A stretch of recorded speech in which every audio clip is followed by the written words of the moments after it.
आज भी डिफॉल्ट हो रहे हैं, आज भी पोजीशन लेट मिल रहा है, आज भी क्वालिटी खराब मिल रही है। सालों से हमारे बुजुर्ग से, हमारे पेरेंट्स से, हमारे दोस्तों से सबसे सुनते रहते हैं कि रियल एस्टेट इन्वेस्टमेंट एक बड़ी ही सेफ इन्वेस्टमेंट है, क्योंकि रिस्क फ्री इन्वेस्टमेंट है और उसमें बड़ी अच्छी रिटर्न मिलती है। देखिए, मेरे पिताजी ने ये मकान सिर्फ और सिर्फ 2 लाख में लिया था और आज वह मकान 5 करोड़ का हो गया है। ऐसी बातें आप सुनी तो होगी जरूर, लेकिन सच्चाई क्या है इन सारी बातों का, और जिनको देखकर बहुत सारे लोग रियल एस्टेट में कूद जाते हैं और बहुत सारे पैसे वहां पर कई बार फंसा देते हैं। और यही नहीं, अगर गलत इन्वेस्टमेंट हो जाए तो कोर्ट कचहरी के चक्कर सालों साल काटने पड़ सकते हैं। अगर आपको रियल एस्टेट के बारे में जानना है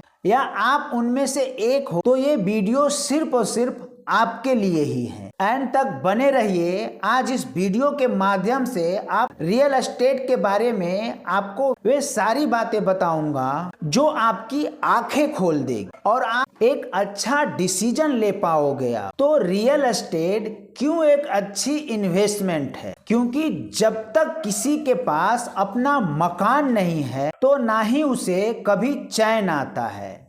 अपनी माँ बाप के लिए, अपनी पत्नी के लिए आपको एक बड़ी सिक्योरिटी लगती है कि छत अपनी होनी चाहिए। तो पहले तो बता दूं, जो मकान आप ईएमआई पर ले रहे हैं, जिसमें 15 साल, 20 साल, 25 साल, 30 साल तक ईएमआई है, वह मकान आपका नहीं है। वह मकान सिर्फ और सिर्फ बैंक का है। जब तक कि आप अपने मकान का ईएमआई फाइनल ना कर पाओ, आप उसे अपना मकान कह ही नहीं सकते हैं। कहीं 2-4 साल बाद अगर आप डिफॉल्ट हो गए या तो किसी कारण बस आपकी नौकरी चली गई, ईएमआई नहीं भर पाई, किसी का डेथ हो गया, तो जानते हैं उस मकान का क्या होगा?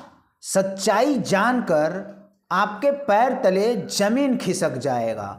जो आप फटाफट बगैर सोचे समझे ईएमआई पर मकान जो ले रहे हो, उसका हकीकत जानना बहुत ही जरूरी है, क्योंकि बैंक अपने पैसे को रिकवर करने के लिए औने पौने भाव पर उस मकान को नीलाम कर देगी, क्योंकि उसे सिर्फ और सिर्फ अपने पैसे से मतलब है, आपका भावनाओं से कुछ भी मतलब नहीं है।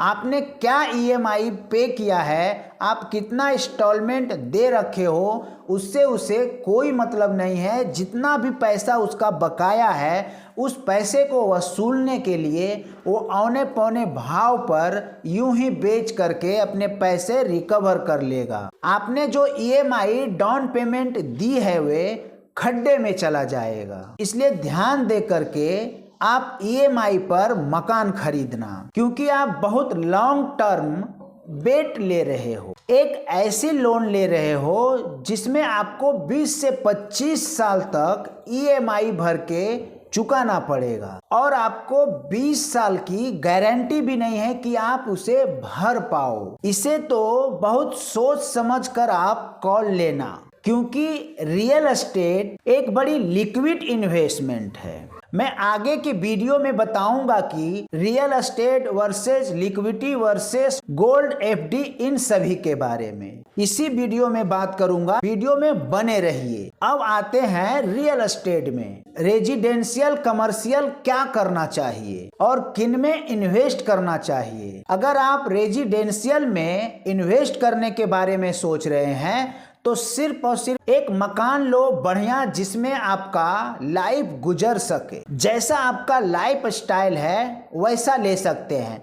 अगर आपका लाइफ स्टाइल हाई क्वालिटी का है तो एक हाई क्वालिटी घर आप ले सकते हैं, और अगर आपका मिडिल क्लास है तो आप मिडिल क्लास का ही आप लेना पसंद करेंगे। मैं बहुत लोन लेने की पक्ष में नहीं हूँ, क्योंकि अगर आपके पास उतना ज़्यादा इन्वेस्टमेंट है कि आप 50% तक इन्वेस्ट करके रियल एस्टेट परचेज कर सको, वह भी रेजिडेंशियल, तो ही आप कदम बढ़ाइएगा, क्योंकि ज़्यादा चिक चिक नहीं रह पाएगा। जितना कम साल का आप ईएमआई कराते हो उतना ही टेंशन आपका कम होता है, क्योंकि गाड़ी वाड़ी का किस्त तो 4 से 5 साल तक खत्म हो जाता है, बट मकान का जो किस्त होता है वो 20 साल 25 साल 30 साल चलता है।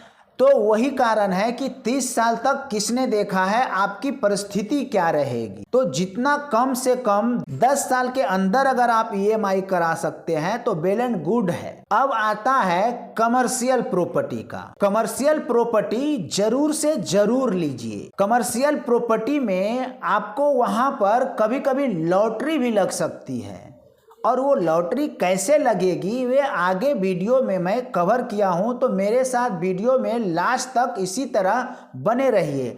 और अगर यहां तक वीडियो अच्छा लग रहा है वीडियो को एक लाइक कर दीजिए, और चैनल पे अगर नए हैं तो चैनल को सब्सक्राइब कर लीजिए। जैसे कि हम वापी में रहते हैं और हमारे सामने एक मार्केट है, वहां पे 2200 से 2500 रुपये स्क्वायर फीट चल रहा है ग्राउंड फ्लोर का दुकान का। अगर किसी ब्रांड ने ग्राउंड फ्लोर का दुकानें अगर बुक करा ली, ऐसे भी कोई ब्रांड ही ले सकता है, क्योंकि इतना ज़्यादा महंगा है, क्योंकि उनकी ही औकात है ग्राउंड फ्लोर का दुकान परचेज करने के। अगर किसी भी ब्रांड ने अगर ले लिया तो 12 से 15 लाख रुपया महीने का इनकम उसको स्टार्ट हो जाने वाला है रेंट के तौर पे। अब जरा सोचिए जो ऑनर है उसको कितना फायदा हो रहा होगा। पहले मार्केट बनी थी तब यहाँ के क्या रेट थी और अब क्या रेट है। जब मार्केट बन रही होगी तो यही कोई 1000-1200 रुपये स्क्वायर फीट चल रहा होगा, बट जब मार्केट बन के तैयार हो गया तो 2200 से 2500 रुपये स्क्वायर फीट में चला गया। अगर आप कैलकुलेट करते हो तो लाखों रुपए का स्क्वायर फीट के हिसाब से तो प्रॉपर्टी का वैल्यू बढ़ गया। रेंटल देखिए कितनी बढ़िया रिटर्न आ रहा है।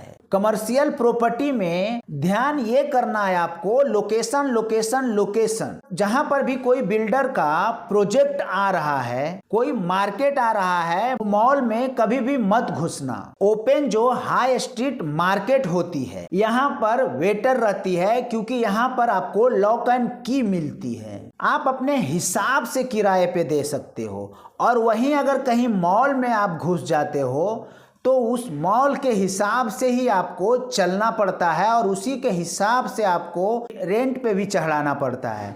तो वो एक बंदिश के तौर पे है, और ये एक लॉक एंड की है। मेंटेनेंस भी बहुत हाई नहीं होती है। अगर वहां पर आप अर्ली बुकिंग में ले लो या फिर पोजीशन के टाइम पर ले लो, अर्ली बुकिंग में यह रिस्क है, लेट हो गई, बट पोजीशन के टाइम में तब तक 3-4 साल का टाइम का गैप निकलता है। चूंकि थोड़ा प्रीमियम देना पड़ेगा, बट जिसने पहले बुकिंग करवाया है उसे कुछ कम में पड़ सकता है। बट पोजीशनिंग टाइम का वैल्यू ये है कि आपने ले लिया, आपको तुरंत चाबी भी मिल गया। और कमर्शियल प्रॉपर्टी लेने से पहले दूसरी चीज के ऊपर आप ये ध्यान रखना, कमर्शियल में जाएगा कौन? जो लोग आजू बाजू में रेजिडेंशियल में रहता है, तभी तो आपका कमर्शियल से अर्निंग आएगा, क्योंकि उनकी जरूरत की दुकानें होगी, वहां घूमने फिरने आएंगे, रेस्टोरेंट होगा तो खाने पीने आएंगे, किराना होगा अपनी चीजें खरीदने आएंगे, इलेक्ट्रॉनिक्स होगा, तो यह हर घर की जरूरत है, तो वो आएंगे ही आएंगे। आप कभी भी कमर्शियल लें तो उसके आसपास अच्छा खासा रेसिडेंशियल होनी चाहिए, या तो है या तो आने वाली है। वहां पर जब आप लेते हैं तो आपको रेंटल रिटर्न बहुत ही अच्छा आने वाला है, क्योंकि अगर आप 5 करोड़ का कमर्शियल प्रोडक्ट ले लो तो आपको पता है रिटर्न कितना आने वाला है। हर महीने 3 से 4 लाख रुपए का आपका रिटर्न आने वाला है। इतना तो एफडी में भी नहीं आता है, म्यूचुअल फंड में भी नहीं आता है। तो कभी भी आप अगर इन्वेस्ट करो तो रेसिडेंशियल में नहीं करके कमर्शियल में आपको करना है, तभी जाकर के वहां पे आपको बेनिफिट आने वाला है, और हमेशा बेनिफिट ही आता रहेगा। और अगर आपको रेसिडेंशियल लेना ही है तो ऐसे बिल्डर्स को टारगेट करो और ऐसे बिल्डिंग को फाइंड आउट करो जो पूर्ण रूप से बनके तैयार हो चुका है, उसी में आपको हाथ डालना है। अगर जो अभी शुरुआत हुआ है, वहाँ पे आपको जो भी बुकिंग अमाउंट दे करके बुक कराया जाता है उसके लफड़े में आपको नहीं फंसना है। थोड़ा सा बना बनाया महंगा मिल सकता है, बट आपको देख परख करके चाबी तुरंत मिल जाता है और आप तुरंत उसमें रहना स्टार्ट कर देते हो। क्योंकि होता ये है, कभी कभी ऐसे प्रोजेक्ट में आप पैसे फंसा देते हो 2 से 2.5 लाख 5 लाख, जो प्रोडक्ट कभी बन ही नहीं सकता है। बहुत सारे उसमें लफड़े आ जाते हैं जिसके कारण बिल्डर्स भी उस प्रोजेक्ट को खत्म कर देता है और रिफंड लेने में आपकी चप्पलें घिस जाती है। 4 से 5 साल केस लड़ो, ये करो, फलना करो, इधर जाओ उधर जाओ, ये सारे चक्कर से बचने के लिए सिर्फ और सिर्फ फाइनल प्रोजेक्ट में ही आपको हाथ डालना है।